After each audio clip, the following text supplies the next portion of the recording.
Good morning student, कैसे हैं आप लोग।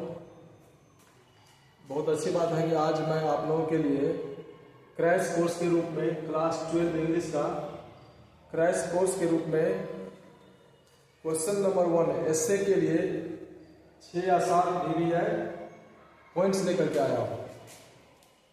जो पॉइंट्स है बहुत ही VBI है। क्वेश्चन नंबर 1 में सेक्शन ये बी का, ये सेक्शन बी का मैं बताने जा रहा हूँ। जो क्वेश्चन नंबर 1 में एस्से ही पूछा जाता है, उस एस्से में 6 या 7 पॉइंट मैंने VBI किया है, जो नेक्स्ट एग्जामिनेशन के लिए बहुत ही अनिवार्य है। पहला है इलेक्शन, पहला इलेक्शन है नंबर ए में। बी में दूसरा डिसिप्लिन है, तीसरा है न्यूज़पेपर।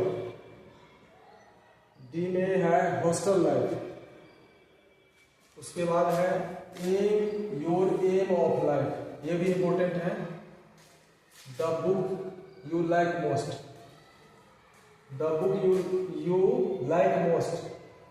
उसके बाद है पॉल्यूशन। उसके बाद है child is the father of man. ठीक से समझ लीजिए।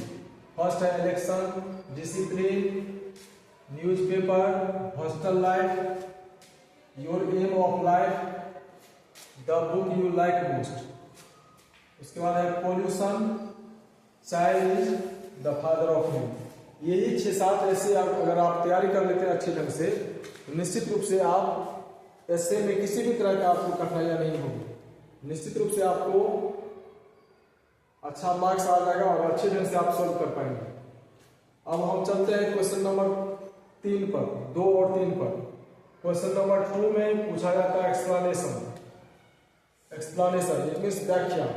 ये हिंदी में भी पूछा जाता है, सब क्वेश्चन व्याख्या करें। उसी तरह से इंग्लिश में भी एक्सप्लेनेशन पूछा जाता है, जो स्टूडेंट के लिए क्वेश्चन नंबर 2 और 3 ही क्रिटिकल होता है। स्टूडेंट समझते हैं कि इसमें हम लिखें क्या। एक्सप्लेनेशन क्वेश्चन नंबर 2 पर आता है, जो प्रोज से रहता है, कहानी भाग से। क्वेश्चन नंबर 2 पर प्रोज से एक्सप्लेनेशन दिया जाता है, जिसमें आपके पास 4 ऑप्शंस रहेगा, ए, बी, सी और डी। उन चारों में से किसी एक पर लिखना होता है। फिर क्वेश्चन नंबर 3 में भी एक्सप्लेनेशन ही रहता है, जो पोएट्री से लिया गया रहता है। किससे लिया गया रहता है? पोएट्री से। यानी 2 एक्सप्लेनेशन पूछा जाता है क्वेश्चन नंबर 2 में और क्वेश्चन नंबर 3 में, जो 4-4 मार्क्स का रहता है। आज मैं बहुत ही इजी वे में ये समझाने जा रहा हूं, रूप से आप एक्सप्लेनेशन को अच्छी तरह से बना पाएंगे। जैसे इस पर एग्जाम्पल के रूप में मैंने लिया है ये, when the Bhan had gone, when the Bhan had gone, they stood alone on the pavement. When the Bhan had gone, they stood alone on the pavement, looking on the ground. इसमें सबसे पहले आपको ये पकड़ना है कि ये line जो है प्रोज का किस कहानी से लिया गया है। और अगर आप जान जाते हैं कि ये लाइन किस प्रोज से लिया गया है, किस कहानी से लिया गया है, और उसके बाद आपको ये जानना है कि उसके राइटर कौन है। सिर्फ 2 चीज जान लेंगे तो आप इजी वे में इस एक्सप्लेनेशन को आप सॉल्व कर पाएंगे। अब देखिए इसको स्टार्ट कैसे करना है। अब आप जान गए कि ये जिस चैप्टर से लिया गया है उस चैप्टर का नाम जान गए और उसके राइटर जान गए, तो आपको स्टार्ट इस तरह से करना है, लिखना है।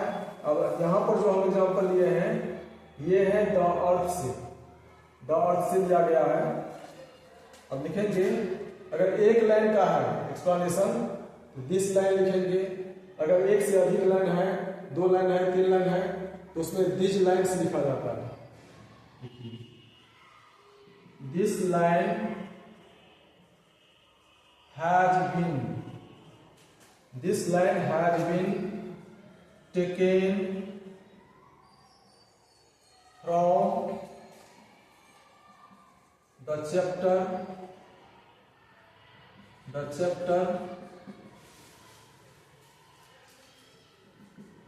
द अर्थ, ये फर्स्ट लाइन आपको शुरू करना है। अब चैप्टर का नाम देना है, this line has been taken from the chapter the earth. यह पंक्ति द अर्थ चैप्टर से लिया गया है, इसका ये सेंस हो गया। उसके बाद लिखना है राइटर का नाम। अब जैसे द अर्थ है, इसके राइटर कौन है? द अर्थ के राइटर कौन है? H.E. Wells। लिखेंगे the writer of this chapter is, the writer of this chapter is, यहां राइटर का नाम लिखना है, यहां लिख देंगे H.E. Wells। अब ये दो लाइन से स्टार्ट करना है। अब लिखेंगे in this line, in this given line, in this given line the writer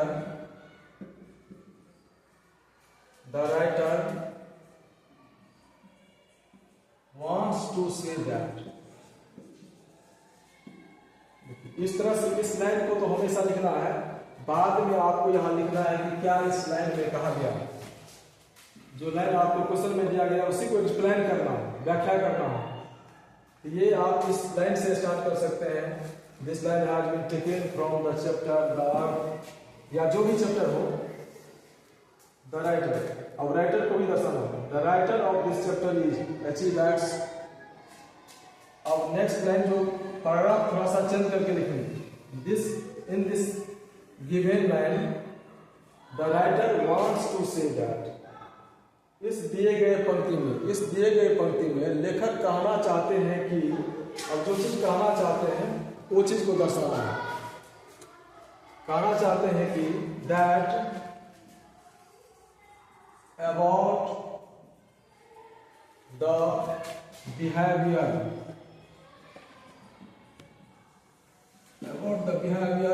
of simple minded son, about the behavior of simple minded son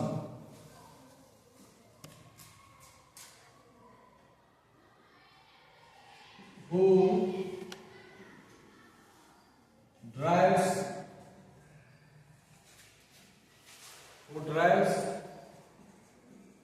away of his parents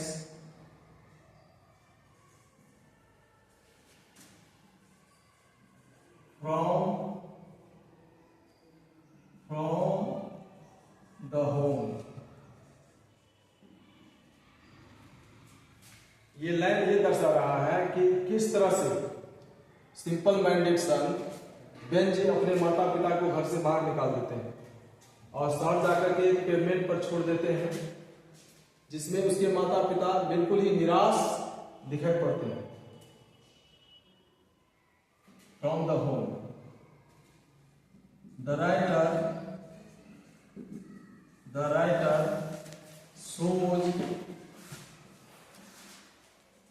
the cunningness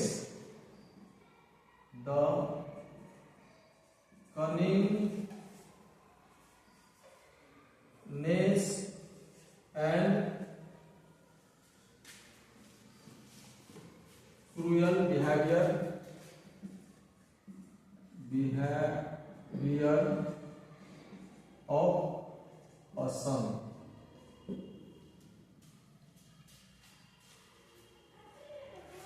It